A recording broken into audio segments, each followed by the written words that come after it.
उत्पत्ति की किताब उसका 19 अध्याय उसका पहले पद से। सांझ को वे दो दूत सदोम के पास आए और लूत सदोम के फाटक के पास बैठा था।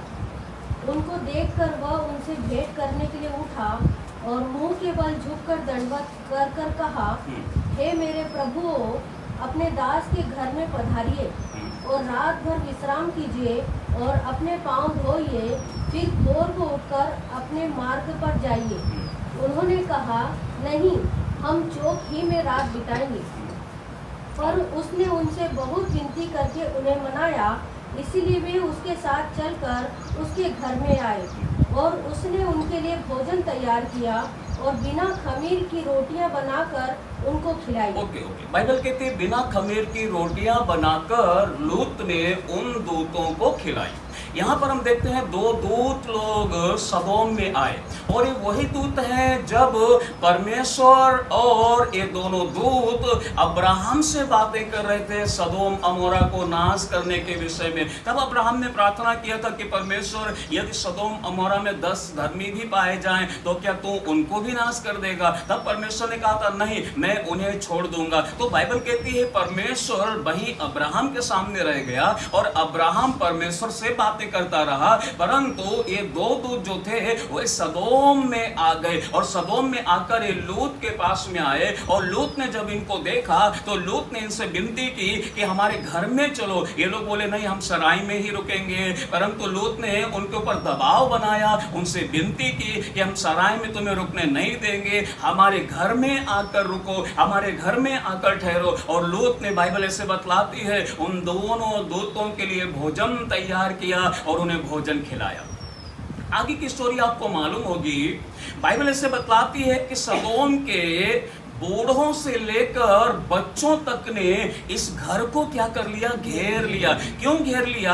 वहां के लोग भ्रष्ट हो चुके थे, वहां के लोग पापी थे, वहां के लोग इतने आत्मिक जीवन में गिरे हुए लोग थे कि वे पाप करने के लिए उतावले थे और आकर उन्होंने लूत के घर को घेर लिया और लूत के घर के दरवाजे को बजाकर कहने लगे, लूत, तेरे घर में जो दो दूत आए हैं उनको बाहर भेज दे, क्योंकि हम उनके साथ में गलत करना चाहते हैं। लूत उनसे विनती करने लगा, हे भाइयों, ऐसा मत करो, ये हमारे मेहमान हैं, इनके संग तुम ऐसा मत करो। परंतु वे दबाव बनाने लगे और लूत, बाइबल कहती दरवाजे के बाहर आया, परंतु उसने दूतों को भीतर ही रहने दिया। और उस समय उस सदोम के लोग, उस नगर के लोग लूत से कहने लगे, यदि तू उन मनुष्यों को बाहर नहीं लाएगा तो हम तेरे साथ क्या करेंगे? बुराई करेंगे, तेरे साथ हम वो गंदा काम करेंगे। परंतु उसी समय बाइबल ऐसे बताती है, वो आए हुए दूतों ने लूत का हाथ पकड़कर भीतर खींच लिया और दरवाजा बंद कर लिया। और बाइबल से बताती है वहां के लोगों की आंखों को उन दूतों ने क्या कर दिया? अंधा कर दिया और वे दरवाजे को टटोलते रहे, परंतु उन्हें दरवाजा नहीं मिला। आप इस पूरी स्टोरी में पढ़ेंगे, इस पूरी कहानी में पढ़ेंगे, लूत कहता है तुम उनके साथ ऐसी बुराई मत करो, मेरी यहाँ बेटियां हैं, तुम उनके संग गंदा काम करना चाहो तो करो, परंतु इन दूतों के साथ मत करो। बोलने का मतलब यही है मेरे प्रिय लोगों, जब कोई मेहमान किसी के घर में आता था तो परिवार के लोगों की जिम्मेदारी होती थी उनकी रक्षा करना मेरे प्रिय लोगों। इसलिए बाइबल में मेहमान नवाजी जो है ना, ये बहुत बड़ा एक विषय है और बहुत जरूरी विषय है। परंतु आज कलीसिया ने मेहमान नवाजी करना बंद कर दिया है। आज कलीसिया ने अतिथि सत्कार करना बंद कर दिया है। चर्च में कहना चाहता हूं, अतिथि सत्कार करो, और जैसा बीते संडे हमने सुना था, बिना कुड़कुड़ाए अतिथि सत्कार करो, बिना कुड़कुड़ाए एक दूसरे का आदर सम्मान करो, बिना कुड़कुड़ाए एक दूसरे की मेहमान नवाजी करो। ये बहुत ही जरूरी है मेरे प्रिय लोगों, क्योंकि परमेश्वर चाहता है। और यदि आप न्यायों की किताब पढ़ें, पढ़ने की अभी जरूरत नहीं है, लेकिन न्यायों की किताब यदि आप 19 अध्याय उसका 22 और 23 पर जब आप पढ़ेंगे तो वहां पर भी बाइबल ऐसे बतलाती है, एक व्यक्ति था जिसकी एक रखैल थी और वह उस रखैल को उसके घर से लेकर अपने घर की ओर जा रहा था, और जाते जाते एक रास्ते में एक नगर आया, उस नगर में वो रुक गया और वहां एक बूढ़ा बुजुर्ग व्यक्ति था। उसने भी इस व्यक्ति से विनती की कि तू मेरे घर में रहे, तेरे सेवक को मेरे घर में रख, तेरे गदहों को मेरे घर में रख, तेरी स्त्री को मेरे घर में रख, परंतु तुझे इस नगर में हम रुकने ना देंगे। उस नगर के लोग भी लुच्चे थे, बाइबल कहती है। उस नगर के लोग भी निकलकर उस बूढ़े के घर को घेर लिया और कहने लगे, उस मनुष्य को मेरे पास भेजो, स्त्री को नहीं, मनुष्य को मेरे पास भेजो। मैं कहना चाहता हूं, आज ये वाली जो बुराई है अंतिम दिनों में बढ़ती चली जा रही है। आज कई देशों के अंदर कानून भी बन चुका है कि लड़के लड़के आपस में शादी कर सकते हैं, परंतु बाइबल के अनुसार ये महापाप है। याद रखना, बाइबल के अनुसार लड़की लड़की शादी नहीं कर सकते, लड़के लड़के शादी नहीं कर सकते। ये परमेश्वर की इच्छा के खिलाफ है, ये परमेश्वर की इच्छा के विरुद्ध है, इसलिए सावधान हो जाइए। परंतु मैं कहना चाहता हूं, अतिथि सत्कार वो है बाइबल के अनुसार कि अपनी जान देना पड़ जाए तो दे देंगे, लेकिन हमारे मेहमानों को हम कुछ नुकसान होने नहीं देंगे। ये है बाइबल के समय का अतिथि सत्कार, ये है मेहमान नवाजी। परंतु आज मेहमान नवाजी समाप्त होती जा रही है। आज मेहमानों का आदर नहीं किया जाता, आज मेहमानों का सम्मान नहीं किया जाता। आज मेहमान यदि आ भी जाए घर में तो फिल्में भी बनने लगी, अतिथि कब जाओगे। नहीं नहीं नहीं नहीं, सावधान। जब आपके घर में कोई मेहमान आता है उसको अच्छा फील कराना आपकी जिम्मेदारी है, उसका अतिथि सत्कार करना आपकी जिम्मेदारी है, उसका आदर सम्मान करना आपकी जिम्मेदारी है, उसको अच्छा भोजन कराना आपकी जिम्मेदारी है। और जब आप ऐसा करेंगे आप परमेश्वर की आज्ञा का पालन करेंगे, आप परमेश्वर की इच्छा का पालन करेंगे। जो लोग मेहमान नवाजी करने में असफल होते हैं उन्हें परमेश्वर से दंड का खतरा रहता है। याद रखना, जो लोग मेहमान नवाजी करने में असफल रहते हैं उन्हें परमेश्वर से दंड का खतरा रहता है। मैं और आप मेहमान नवाजी नहीं कर पा रहे, इसका मतलब है हम परमेश्वर से दंड प्राप्त कर सकते हैं। हो सकता है हमें परमेश्वर से दंड मिले। क्यों? क्योंकि हम मेहमान नवाजी अच्छे से नहीं कर पा रहे हैं। पढ़िए एक बच्चा, मत्ती की किताब उसका 25 अध्याय, मत्ती की किताब उसका 25 अध्याय उसका 33 से पढ़िए एक बार, 33 से। मत्ती की किताब 25 अध्याय उसका 33 पद से। दाहिनी ओर और बकरियों को अपनी को बाईं ओर खड़ा करेगा। हाँ, बाइबल कहती है भेड़ों को अपनी दाहिनी ओर और बकरियों को अपनी बाईं ओर खड़ा करेगा। तब राजा अपनी दाहिनी ओर वालों से कहेगा, हे मेरे पिता के धन्य लोगों, आओ उस राज्य के अधिकारी हो जाओ जो जगत के आदि से तुम्हारे लिए तैयार किया, जगत के आदि से तुम्हारे लिए तैयार किया गया है।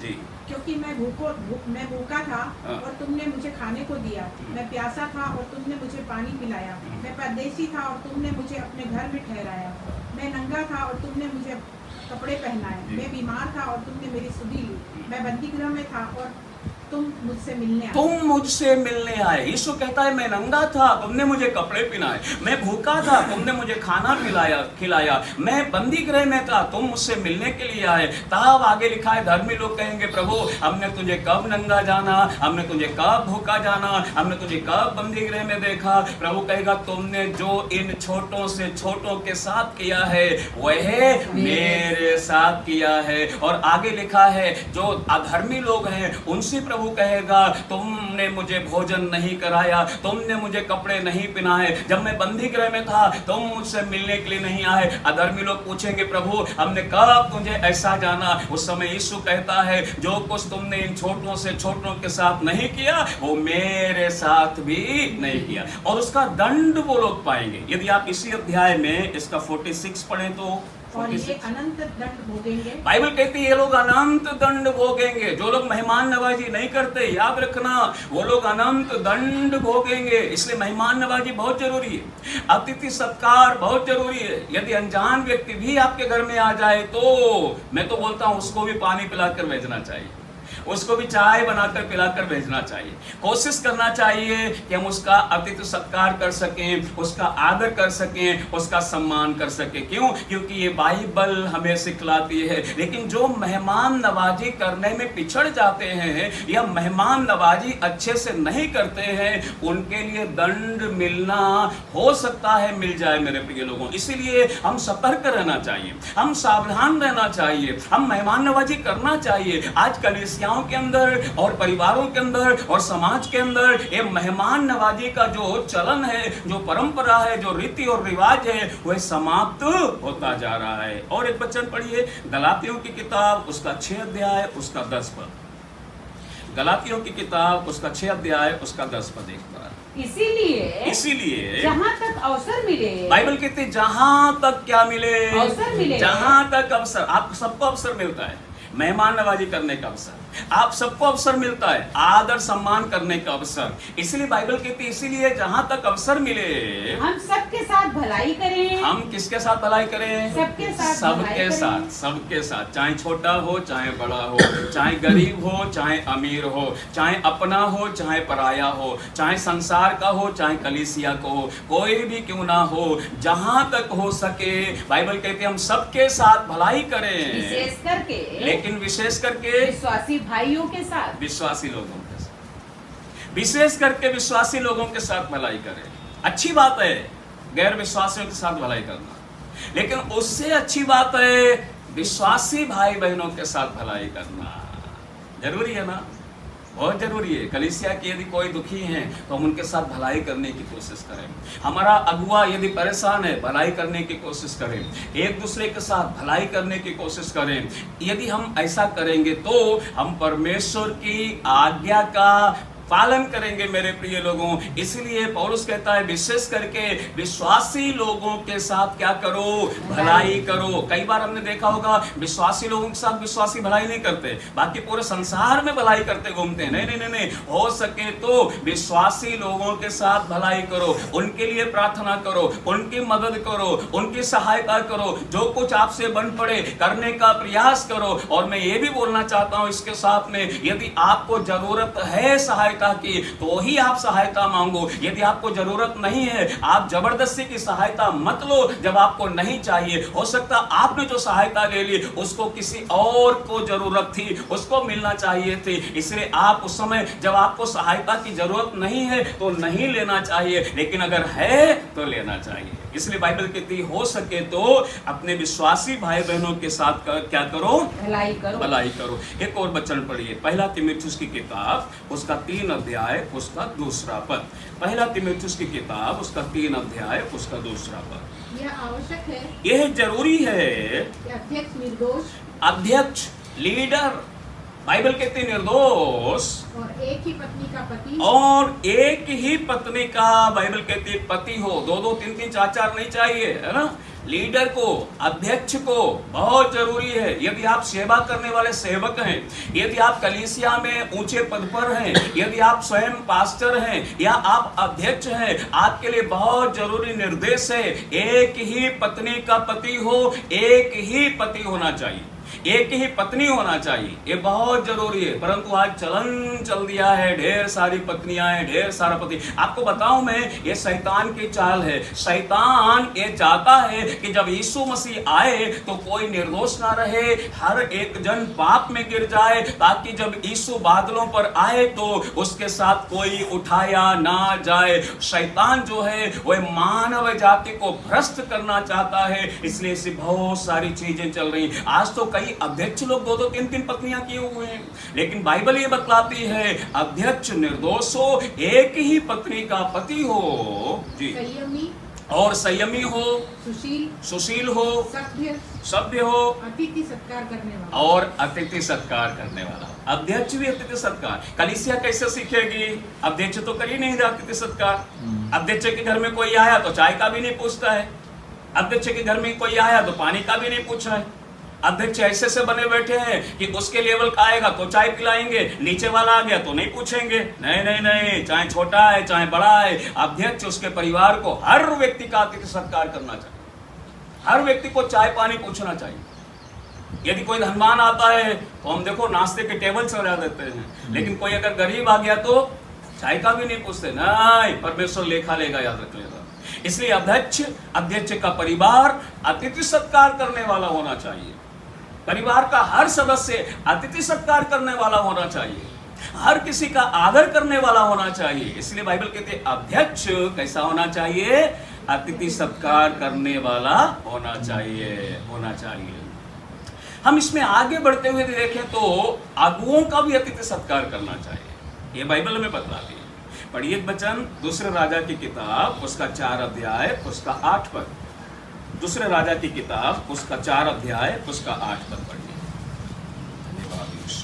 एक दिन की बात है, बाइबल कहती है एक दिन की बात है कि एलीशा सुनेम को गया, एलीशा नामक सेवक जो था वह सुनेम को गया, जहाँ एक कुलीन स्त्री थी, और बाइबल कहती वहां पर एक कुलीन स्त्री रहती थी, और उसने उसे रोटी खाने के लिए विनती करके विवश किया। बाइबल कहती है उस कुलीन स्त्री ने प्रभु के दास एलीशा को अपने घर में रोटी खाने के लिए क्या कर दिया?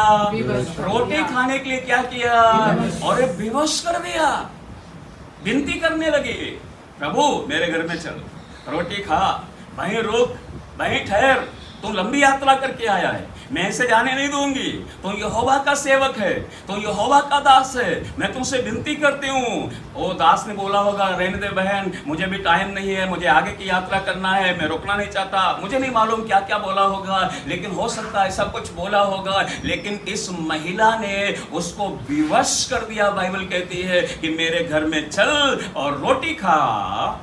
जब वो उधर से जाता, बाइबल कहती है एक बार नहीं किया ऐसा, जब वह उधर से जाता तब वो वहाँ रोटी खाने को उतरता था। उसके घर में रोटी खाने को, और वो हर बार महिला क्या करती थी? रोटी बनाती थी प्रभु के दास के लिए। बीते संडे हमने देखा था सारा ने कितने किलो मैदा की रोटी बनाई थी?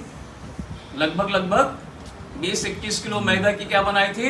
फुलके बनाए थे। आप कल्पना कीजिए कि ये जो महिला है ना, ये प्रभु के दास के लिए भी क्या बना रही है? रोटी बना रही। और एलीशा अकेले नहीं आता होगा, एलीशा का एक दास भी था, बाइबल कहती है वो भी उसके संग रहता था, गहजी वो भी आता था। और हो सकता है एलीशा के आने पर और भी कुछ लोग उससे मिलने के लिए आया करते होंगे, परंतु ये महिला एलीशा के लिए रोटी बनाती थी। और यहाँ तक कि इस महिला ने अपने घर के उपरोठी कोठरी में प्रभु के दास के लिए क्या बना दिया मालूम है? एक जगह बना दी, एक पलंग वहां पर रख दिया, एक टेबल वहां पर रख दी, एक कुर्सी वहां पर रख दी, और उसके रुकने का इंतजाम इस महिला ने कर दिया। आज मैं पूछना चाहता हूं, कितने लोग प्रभु के दासों का अतिथि सत्कार ऐसे करते हैं?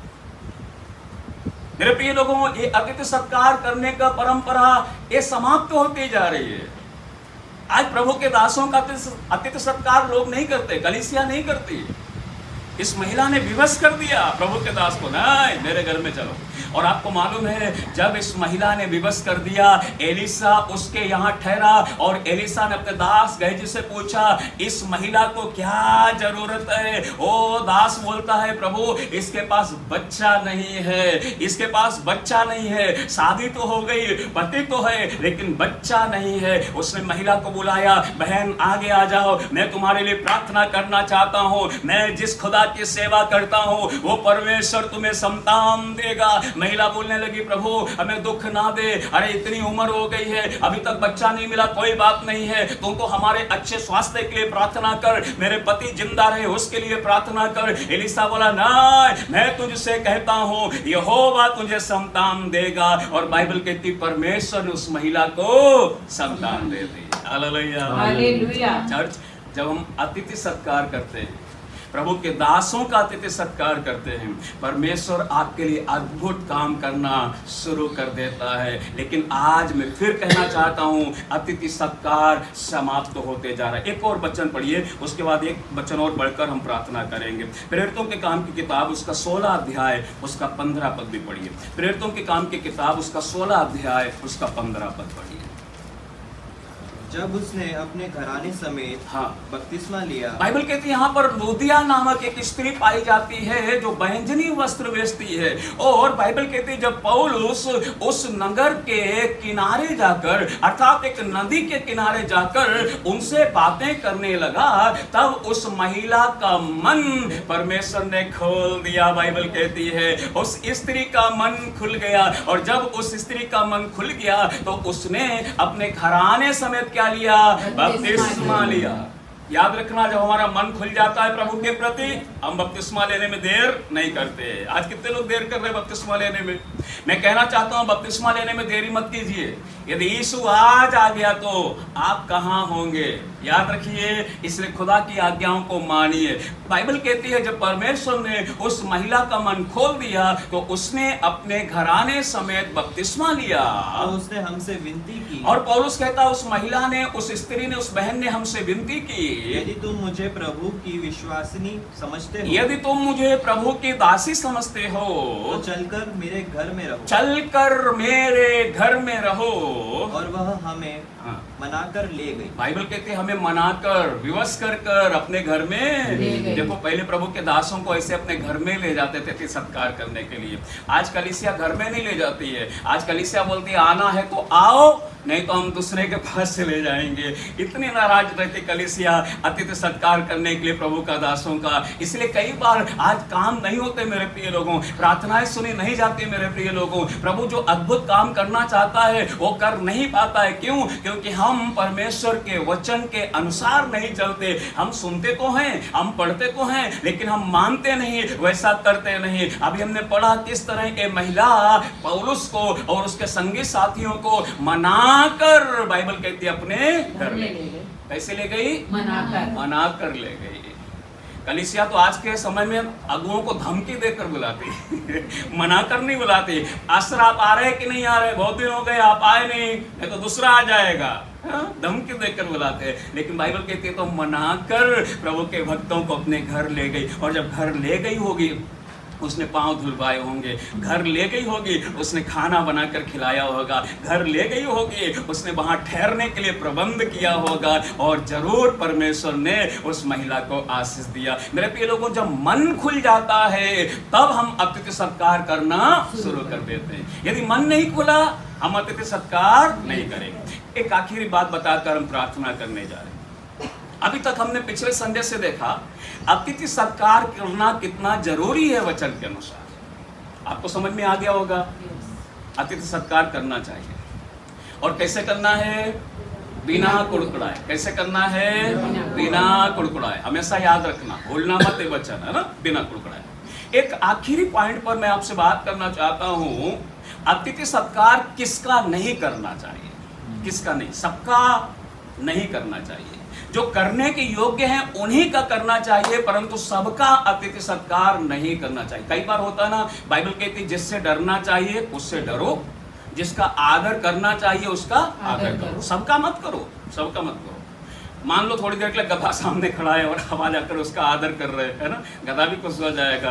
अरे नहीं नहीं नहीं, आपको जिसका आदर करना चाहिए उसका करो। लेकिन आज कलीसिया ये भूल बैठी है किसका आदर करें और किसका ना करें। आपको एक बात बताना चाहता हूँ, पढ़िए दूसरे यूहन्ना की पत्री उसका पहला अध्याय, एक ही अध्याय उसमें, जहां तक उसका 9 पद से लेकर 11 पद तक पढ़कर उसके बाद हम प्रार्थना करेंगे। दूसरे यूहन्ना की पत्री पहला अध्याय 9 से 11। जो कोई मसीह की शिक्षा से आगे बढ़ जाता है। बाइबल कहती है जो कोई मसीह की शिक्षा से, यीशु की शिक्षा से आगे बढ़ जाता है और उसमें बना नहीं रहता, और यीशु मसीह की शिक्षा में बाइबल कहती बना नहीं रहता, उसके पास परमेश्वर नहीं। उसके पास बाइबल कहती परमेश्वर नहीं। जो कोई उसकी शिक्षा में स्थिर रहता है और जो कोई मसीह की शिक्षा में स्थिर रहता है उसके पास पिता भी है, उसके पास पिता भी है और पुत्र भी, और पुत्र भी है। यदि कोई तुम्हारे पास आए। अब ध्यान दीजिए, बाइबल कहती है यदि कोई तुम्हारे पास आए, वो भले अतिथि क्यों ना हो, वो भले भविष्यवक्ता क्यों ना हो, वो भले नबी क्यों ना हो, यदि कोई तुम्हारे पास आए और यही शिक्षा ना दे, और जो शिक्षा प्रेरितों ने दी है, जो शिक्षा परमेश्वर के भक्तों ने दी है, खराई की शिक्षा, अच्छी शिक्षा, ईमानदारी की शिक्षा, प्रभु की शिक्षा, यीशु की शिक्षा, यदि यही शिक्षा वह ना दे, उसे ना तो घर में आने दो, ना तो उसे घर में आने दो। ऐसे लोगों का अतिथि सत्कार मत करो, झूठे लोगों का अतिथि सत्कार मत करो, झूठे भविष्यवक्ताओं का, झूठे शिक्षकों का, झूठे नबियों का, झूठ सिखाने वाले लोगों का अतिथि सत्कार मत करो। ये मैं नहीं, बाइबल कहती है। बाइबल कहती है ऐसे लोगों को ना तो घर में आने दो और ना नमस्कार करो, और ना ही उन्हें नमस्कार करो, क्योंकि जो कोई ऐसे जन को नमस्कार करता जो है, कोई ऐसे जन को ग्रहण करता है, अपने घर में बुलाता है, उसका आदर करता है, अतिथि सत्कार करता है, ऐसे लोगों को ग्रहण करता है, वह उसके बुरे कामों में साझी होता है। हाँ, वह उसके बुरे कामों में साझी होता है। इसलिए झूठे लोगों का अतिथि सत्कार नहीं करना, झूठे लोगों की मेहमान नवाजी नहीं करना, क्योंकि ये परमेश्वर के काम को क्या करते हैं, बिगाड़ते हैं। और यदि हम ऐसे लोगों का स्वागत करते, ऐसे लोगों को नमस्कार करते, तो हम भी उसके बुरे कामों में क्या होते हैं, सहभागी होते हैं। सो मेरे प्रिय लोगों, हमें इस वचनों को याद रखना है, हमें अतिथि सत्कार जरूर करना है, अच्छे लोगों का, परंतु बुरे लोगों का नहीं करना है। सो प्रभु इन वचनों के द्वारा हम सब लोगों को आशीष दे।